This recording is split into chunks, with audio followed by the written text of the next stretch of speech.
Everyone knows by now that Israel massacred its own civilians on the 7th of October. Many confirmations came from people who survived the massacre and fled or were released by Hamas and the Palestinian resistance, heard all of the witness statements that Israel was killing them all along. In one of the most recent reports, Israeli pilots said that they were authorized and ordered to shoot at every vehicle going from the Israeli territories back to Gaza. This included the Nova Festival. Now, there's been a man who was one of the survivors of the Nova Festival massacre that was committed by Israel. He came to the Israeli parliament, the Israeli Knesset, to give a statement regarding the survivors of this massacre and what they are going through. And he made some very important statements, especially surrounding the levels of people committing suicide following Israel's barbaric massacre of its own citizens on the 7th of October.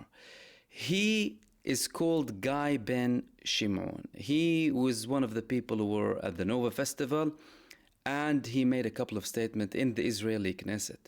One of them was, I think that there is no country that lives this insanity of insecurity as much as in Israel. There are close to 50 suicides from the Nova. This is the number that was true 2 months ago, and it may have increased since then. There are many more survivors who are forcibly hospitalized. My friends don't get out of bed. I can barely function either. I brought a dog to help me survive the day-to-day life.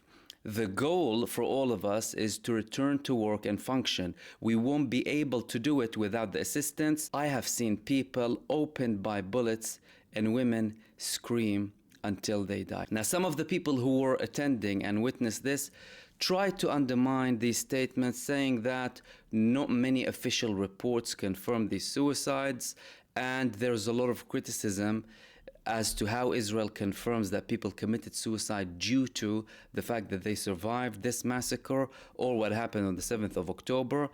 However, this guy is confirming he was there. He is in direct communication with the group of people who survived the Nova massacre, and he is speaking with the Israeli Knesset that is looking into what happened with these people and how it can potentially support them. We also had committees and also statements from Israeli soldiers who said they were neglected by the Israeli army and by the Israeli state, following massive numbers, tens of thousands of people with brain injuries, mental health problems. But this just highlights the level of carelessness from Israel towards its own citizens and its massacre of its own people on the 7th of October, not just in the Nova Festival, but in the other kibbutzes where many Israelis as well came out with statements and stated that Israel killed its own people in those locations.